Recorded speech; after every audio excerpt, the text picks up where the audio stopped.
ओम नमो भगवते वासुदेवाय। दर्शकों, एक बार युधिष्ठिर कहने लगे कि हे भगवान, भाद्रपद शुक्ल एकादशी का नाम क्या है, इसकी विधि तथा इसका महात्म कृपा करके कहिए। तब भगवान श्री कृष्ण कहने लगे कि इस पुण्य, स्वर्ग और मोक्ष को देने वाली तथा सब पापों का नाश करने वाली उत्तम वामन एकादशी का महात्म मैं तुमसे कहता हूँ, तुम ध्यानपूर्वक सुनो। यह पद्मा एकादशी, परिवर्तनी एकादशी, जयंती एकादशी भी कहलाती है। इसका यज्ञ करने से वाजपेयी यज्ञ का फल मिलता है। पापियों के पाप का नाश करने के लिए इससे बढ़कर कोई उपाय नहीं है।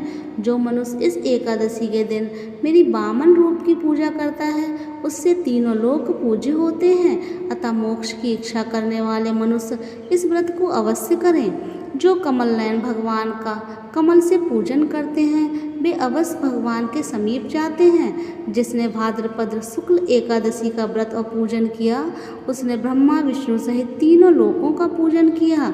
अतः हरिवासर अर्थात एकादशी का व्रत करना चाहिए। इस दिन भगवान करवट लेते हैं, इसलिए इसको परिवर्तनी एकादशी और जल झूलनी एकादशी भी कहते हैं।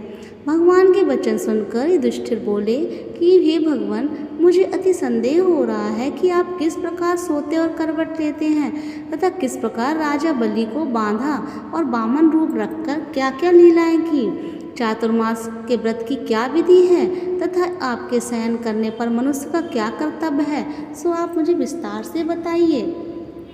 श्री कृष्ण कहने लगे कि हे राजन, जब आप सब पापों को नष्ट करने वाली कथा का श्रवण करें। त्रेता युग में बलि नामक एक दैत्य था। वह मेरा परम पूज्य भक्त था। विविध प्रकार के वेद सूक्तों से मेरा पूजन किया करता था और तथा नित्य ही ब्राह्मणों का पूजन तथा यज्ञ के आयोजन करता था। लेकिन इंद्र से के दिवस के कारण उसने इंद्रलोक तथा सभी देवताओं को जीत लिया। इस कारण सभी देवता एकत्र होकर सोच विचार करके भगवान के पास गए। बृहस्पति सहित इंद्रादिक देवता प्रभु के निकट जाकर तथा नतमस्तक होकर वेद मंत्रों द्वारा भगवान का पूजन और स्तुति करने लगे। अतः मैंने वामन रूप धारण करके 5वां अवतार लिया और फिर अत्यंत तेजस्वी रूप से राजा बलि को जीत लिया। इतनी वार्ता सुनकर राजा युधिष्ठिर बोले कि हे जनार्दन, आपने वामन रूप धारण करके उस महाबली दैत्य को किस प्रकार जीता। श्री कृष्ण कहने लगे, वामन रूपधारी ब्रह्मचारी बलि से 3 पग भूमि की याचना करते हुए मैंने कहा, हे ये मुझको 3 लोक के समान है और ये राजन, यह तुमको अवश्य ही देनी होगी।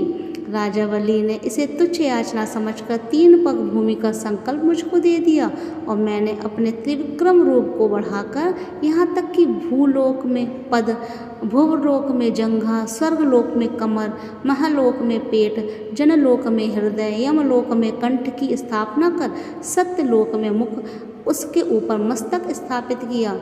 सूर्य, चंद्रमा आदि सब ग्रह गण, योग, नक्षत्र, इंद्रादि देवता और शेष आदि सब नागगणों ने विविध प्रकार से वेद सूक्तों से प्रार्थना की। तब मैंने राजा बलि का हाथ पकड़कर कहा कि हे राजन, एक पद से पृथ्वी, दूसरे पद से स्वर्गलोक पूर्ण हो गए, अब तीसरा पग कहाँ रखूं। तब बलि ने अपना सिर झुका दिया और मैंने अपना पैर उसके मस्तक पर रख दिया, जिससे मेरा वह भक्त पाताल को चला गया। फिर उसकी विनती और नम्रता को देखकर मैंने कहा कि हे बलि, मैं सदैव तुम्हारे निकट ही रहूँगा। विरोचन पुत्र बलि से कहने पर भाद्रपद शुक्ल एकादशी के दिन बलि के आश्रम पर मेरी मूर्ति स्थापित हुई। इसी प्रकार दूसरी क्षीर सागर में शेषनाग के षष्ठ पष्ठ पर हुई। हे राजन, इस एकादशी को भगवान शयन करते हुए करवट लेते हैं, इसलिए तीनों लोक के स्वामी भगवान विष्णु को उस दिन पूजना चाहिए। इस दिन तांबा, चांदी, चावल और दही का दान करना चाहिए। रात्रि को जागरण अवश्य करना चाहिए। जो विधि पूर्वक इस एकादशी का व्रत करते हैं, वे सब पापों से मुक्त होकर स्वर्ग में जाकर चंद्रमा के समान प्रकाशित होते हैं और यश पाते हैं। जो पापनाशक इस कथा को पढ़ते और सुनते हैं, उनको हजारों अश्वमेध यज्ञ का फल प्राप्त होता है। तो ये है पद्मा एकादशी, जलझूलनी एकादशी, परिवर्तनी एकादशी की व्रत कथा। इस बार जो एकादशी जलझूलनी एकादशी है उसका जो व्रत है वो 26 सितंबर को रखा जाएगा, दिन मंगलवार को। ध्यान रखिए, जब 26 सितंबर को आपको एकादशी का व्रत रखना है।